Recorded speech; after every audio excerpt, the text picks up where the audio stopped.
Hello everyone, welcome back to my channel that is Science at 3, and if you're new here then do like, share, subscribe to my channel for the more updating videos। और अब मैं class 7 NCERT science का chapter second start कर रही हूँ, जिसमें nutrition in animals है और इसके डाइजेस्टिव सिस्टम को कवर कर रहे हैं हम यहाँ पर। तो स्टार्ट करने से पहले there is a question that why we need food. हमें खाने की ज़रूरत क्यों पड़ती है? हमें खाने की ज़रूरत इसलिए पड़ती है कि हम खाने को अच्छे से अपनी बॉडी में उसके एनर्जी को यूटिलाइज कर सकते हैं। मतलब कि animal nutrition includes the requirement or the mode of intake of food and its utilization in the body is called the nutrition in animals। मतलब कि जो जानवर खाना लेते हैं या इंसान खाना लेते हैं और उनका कैसे वो अपने बॉडी में यूटिलाइज करते हैं, इसी को हम कहते हैं nutrition in animals. I hope आपको ये समझ में आ गया होगा। अब जब हम खाना लेते हैं तो क्या हम डायरेक्ट फॉर्म में लेते हैं? नहीं, हम उसको छोटे छोटे पार्टिकल्स में, मतलब कॉम्प्लेक्स से उसको सिंपल बनाते हैं, तब हम खाते हैं। तो सारे जितने एनिमल्स होते हैं उनका अलग अलग खाना खाने का अपना अपना तरीका होता है, अपने अपने मोड्स होते हैं वो खाने के। तो एनसीईआरटी में भी कुछ एग्जांपल्स दिए गए हैं, जैसे कि ईगल है। वो ईगल क्या करता है कि फूड को जो एनिमल्स होते हैं, छोटे एनिमल्स, उनको कैप्चर करके खाता है। बटरफ्लाई जो होती है वो सिफिंक्स या फिर नेक्टार से, फ्लावर के नेक्टार से अपने लेती है वो अपना खाना। ठीक है, तो अब हम देखते हैं डाइजेशन इन ह्यूमंस में डाइजेशन कैसे होता है। तो हमें पता है कि जो हम खाना खाते हैं वो क्या होता है, डाइजेस्ट होता है, और डाइजेस्ट होने के बाद में हमारे बॉडी से वो एक्सक्रीट आउट होता है। तो ये प्रोसेस है डाइजेशन इन ह्यूमंस में। तो यहाँ पर ऐसे बहुत सारे, और ये जो प्रोसेस होता है ये मिल करके, मतलब ढेर सारे ऑर्गन्स इसमें पार्टिसिपेट करते हैं। किसी एक ऑर्गन्स से हम ये नहीं कह सकते कि ये हो पाता है। ठीक है, तो इसमें oesophagus, buccal cavity, stomach, small intestine, large intestine, rectum और एनस इन्वॉल्व होते हैं। तो इनको मिला करके हम क्या कहते हैं, एलिमेंट्री कैनाल, जिसे हम डाइजेस्टिव ट्रैक भी कहते हैं। तो डाइजेस्टिव ट्रैक का मतलब वही होता है, एक ट्रैक मतलब रास्ता, डाइजेस्टिव मतलब कि डाइजेशन का मीडियम, मतलब एक जो खाना एक रास्ते से डाइजेस्ट हो रहा है और फिर हमारे बॉडी में जा रहा है, एक्सक्रीट हो रहा है, तो सारी चीज़ें इसमें हो रही है, इसीलिए हम इसको डाइजेस्टिव ट्रैक या एलिमेंट्री कैनाल बोलते हैं। ठीक है, तो और इसका जो प्रोसेस होता है वो कॉम्प्लेक्स प्रोसेस होता है, और इसके प्रोसेस को डिस्ट्रीब्यूट किया गया है इनके अलग अलग ऑर्गन्स के फंक्शंस में। पहला है इजेशन, फिर डाइजेशन, फिर इसके बाद में एब्जॉर्प्शन, फिर एसिमिलेशन, देन ईजेशन। ठीक है, अब हम एक एक करके इसके एक एक प्रोसेस पे जाते हैं। इंजेशन हम देखते हैं। इंजेशन मतलब कि इन मतलब खाना, जेशन मतलब जो हम खाने को चबा करके खा रहे हैं। तो जब हम खाना चबा रहे हैं तो उसमें जो हमारा टीथ है, हमारा टंग है, ये इन्वॉल्व होता है। तो टीथ और टंग और सलाइवा, ये तीनों मिला करके बकल कैविटी होती है हमारी। टीथ हमें दांत को, टीथ जो होती है दांत चबाने में हेल्प करता है, मतलब कॉम्प्लेक्स फूड को सिंपल में कन्वर्ट करता है। और टंग में जो सलाइवा रिलीज करता है, और वो जो सलाइवा के अंदर सलाइवरी अमाइलेज पाया जाता है, जो कार्बोहाइड्रेट को स्टार्च में और फिर स्टार्च को शुगर में ब्रेक डाउन करता है और हमारे बॉडी में वो स्टमक में भेजता है।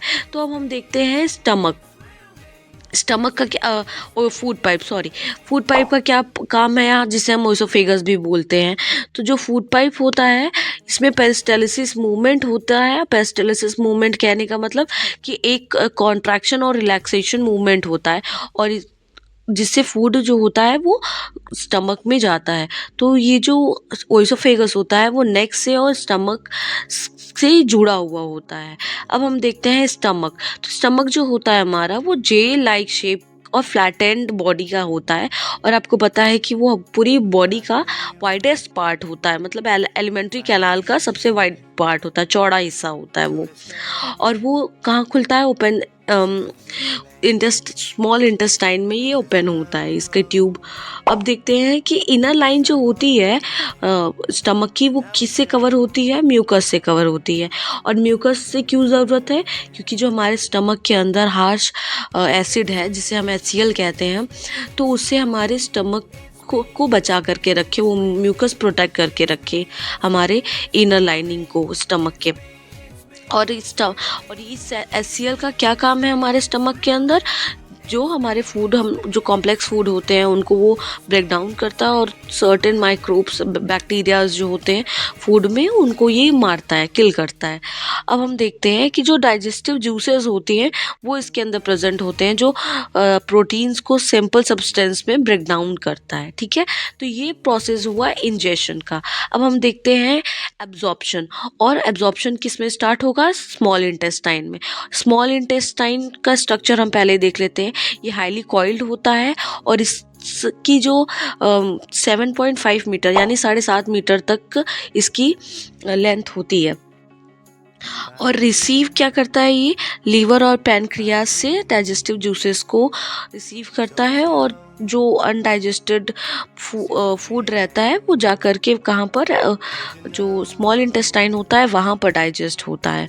ठीक है, और लीवर को देख लेते हैं। अब लीवर का क्या काम होता है कि ये ब्राउन कलर का होता है, और ये थोड़ा सा एब्डोमेन के ऊपर होता है, और ये largest gland of the body कहा जाता है। मतलब कि सबसे ज़्यादा जो डाइजेस्टिव जूसेस होती हैं वो यहाँ से सिक्रीट करती हैं। और आप देखोगे उसी के नीचे थोड़ा सा ये गॉल ब्लैडर दिख रहा है, जिसके अंदर बाइल जूस स्टोर होता है।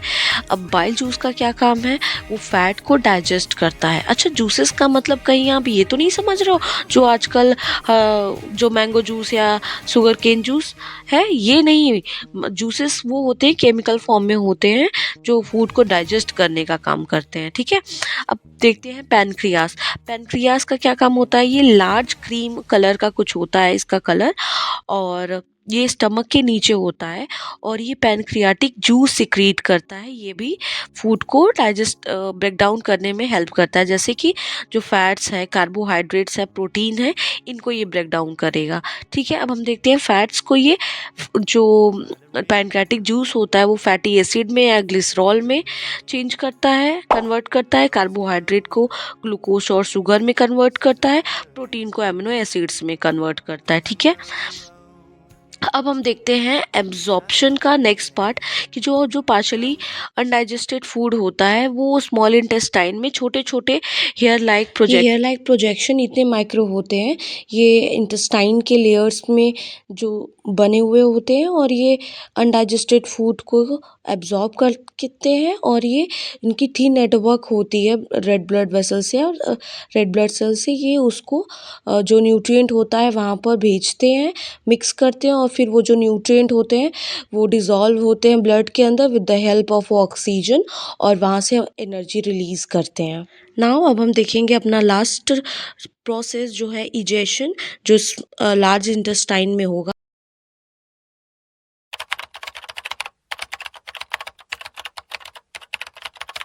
की साइज इसलिए बड़ी है क्योंकि वो हाईली कॉइल्ड है, घुमा घुमा करके है, रस्सियों की तरह है। ठीक है, और ये जो है ये कर्व्ड की तरह है लार्ज इंटेस्टाइन, इसीलिए इसका क्या है, साइज कम है, 1.5 ही मीटर है।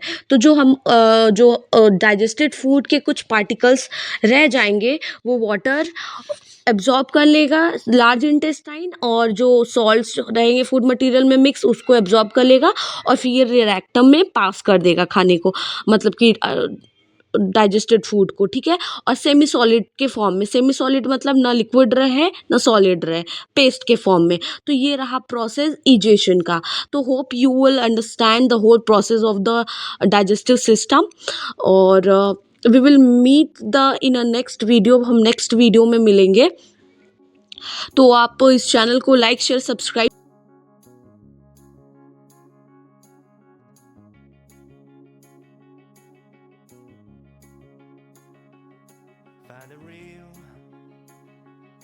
Find the real me.